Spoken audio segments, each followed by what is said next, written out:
राजा भर्तृ।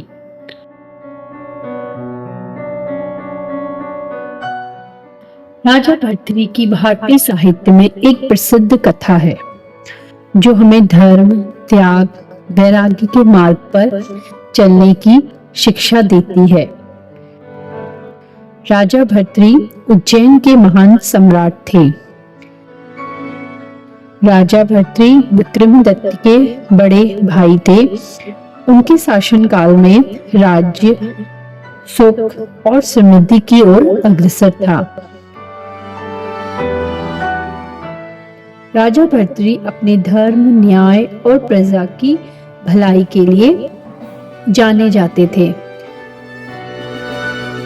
उनकी रानी का नाम पिंगला था। वो अत्यंत सुंदर और बुद्धिमान थी। राजा भर्तृ उनसे अत्यधिक प्रेम करते थे।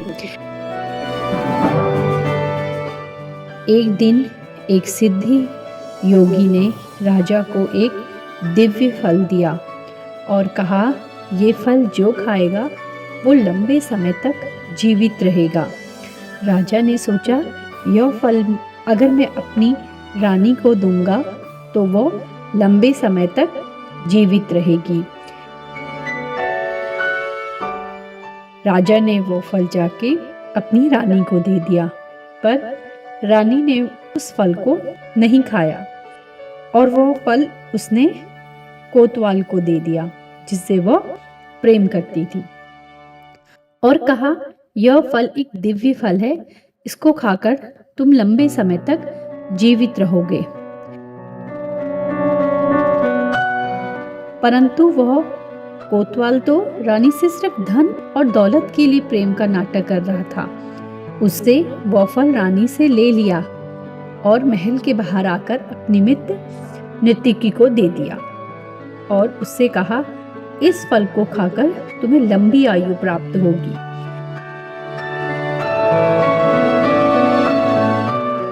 नृत्यकी ने वो फल लिया और चली गई। उसने सोचा, यह पाप भरा जीवन कौन जीना चाहेगा। उसने सोचा, यह फल मैं अपने राजा को दूंगी जो अधिक समय तक जीवित रहेगा और जिससे वह प्रजा की भलाई अधिक समय तक कर पाएगा। उसने राजा से मिलने का समय लिया और राजा से मिलकर राजा को वो फल दे दिया और पूरी बात बताई कि इस फल को खाने से आपको लंबी आयु प्राप्त होगी। राजा ने फल देखते ही उस फल को पहचान लिया।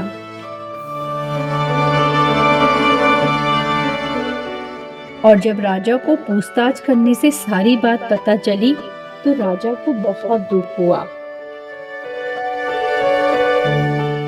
उसने अपना सारा राजपाट छोड़ दिया और वैराग्य ले लिया। राजा ने अपना शेष जीवन ध्यान तपस्या में व्यतीत किया। उन्हें वैराग्य और आंतरिक शांति की खोज की और धर्म का प्रचार किया। उनके जीवन से यह शिक्षा मिलती है, संसार के सुख, दुख, मोह, माया और आत्मा की ही सच्ची शांति प्राप्त की जा सकती है। यह संसार की वास्तविकता है। सब में कुछ ना कुछ कमी है, सिर्फ एक ईश्वर ही पूर्ण है। कथा का सार है, जीवन में धन, संपत्ति, संबंध सभी क्षणिक हैं। सच्ची शांति और संतोष आत्मा के भीतर है। उसे प्राप्त करने के लिए वैराग्य ध्यान का मार्ग अपनाना चाहिए। यह कथा हमें धर्म, त्याग, आत्म शांति की महत्वपूर्ण शिक्षा देती है।